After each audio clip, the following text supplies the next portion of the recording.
Salut les amis pêcheurs et bienvenue sur ma chaîne. Votre ami et guide virtuel est de retour pour un pronostic de pêche des plus attendus. Aujourd'hui, on va décortiquer ensemble ce que nous réserve le 26 septembre 2025, un jour qui, à mon avis, pourrait être mémorable sur les eaux canadiennes.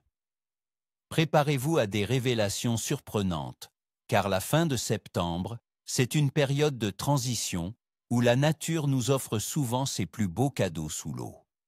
Ce jour-là, avec les changements de température, attendez-vous à une frénésie alimentaire de la part de nos amis à nageoires, un vrai garde-manger ouvert avant l'hiver.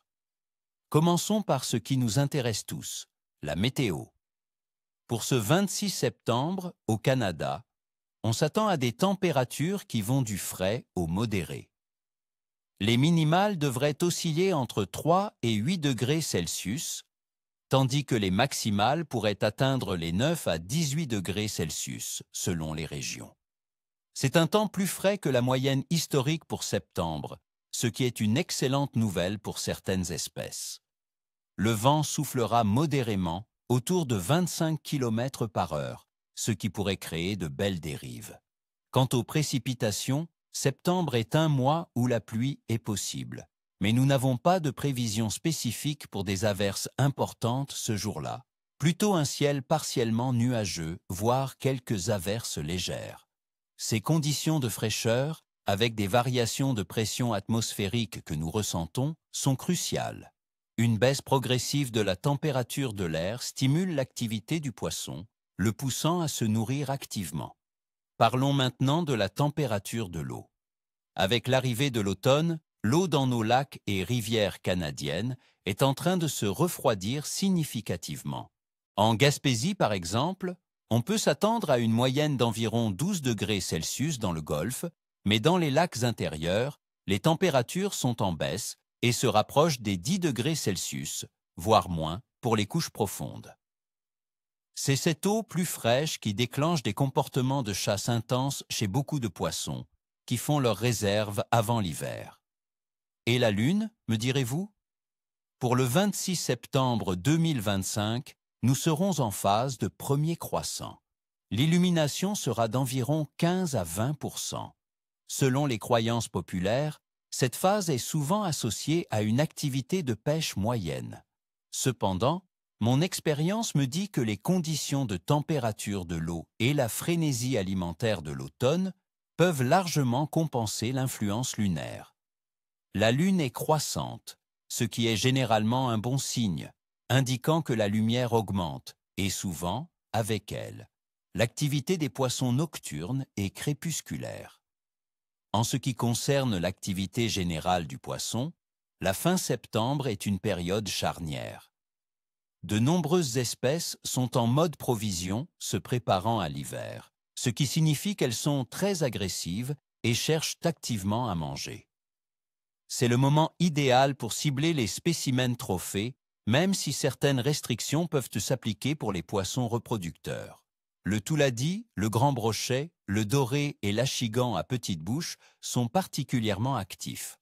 Mon pronostic général pour ce 26 septembre est un hobon à excellent niveau d'activité, avec des conditions potentiellement exceptionnelles pour certaines espèces en raison de cette frénésie alimentaire automnale.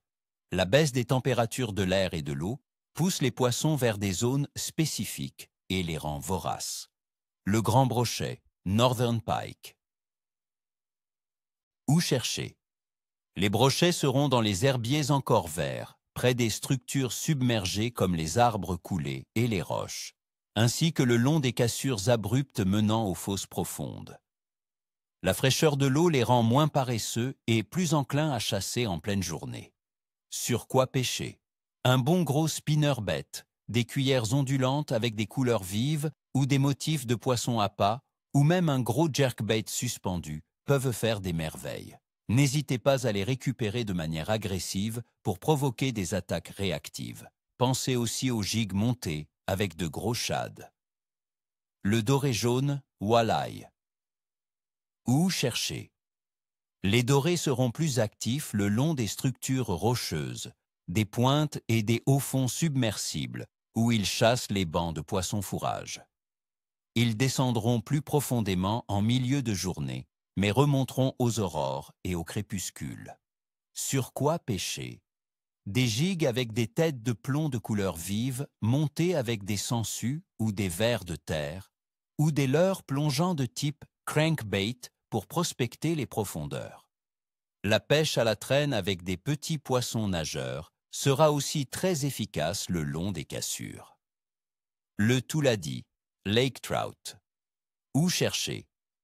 C'est la saison du touladi. Il affectionne particulièrement les eaux froides, donc il sera plus accessible en septembre. Cherchez-le dans les zones profondes des grands lacs, près des structures sous-marines et des fosses où l'eau reste fraîche, idéalement autour de 10 degrés Celsius ou moins. Sur quoi pêcher? Des cuillères lourdes, des jigs montées avec des tubes ou de gros shads souples, et même la pêche à la traîne avec des gros poissons nageurs ou des downriggers pour atteindre les profondeurs. Des couleurs argentées ou bleues sont souvent de bons choix. L'achigan à petite bouche, smallmouth bass, où chercher? Bien que leur activité puisse légèrement diminuer avec le froid, ils restent actifs en fin de septembre. Recherchez-les sur les structures rocheuses, les pointes et les tombants à proximité d'eaux plus profondes, où ils peuvent trouver refuge et chasser. Sur quoi pêcher? Des gigues, des tubes, des vers de plastique souple, rigs de Waukee ou Texas, pour les pêcher lentement sur le fond. En début et fin de journée, des leurres de surface ou des spinnerbait plus petits peuvent encore provoquer de belles attaques.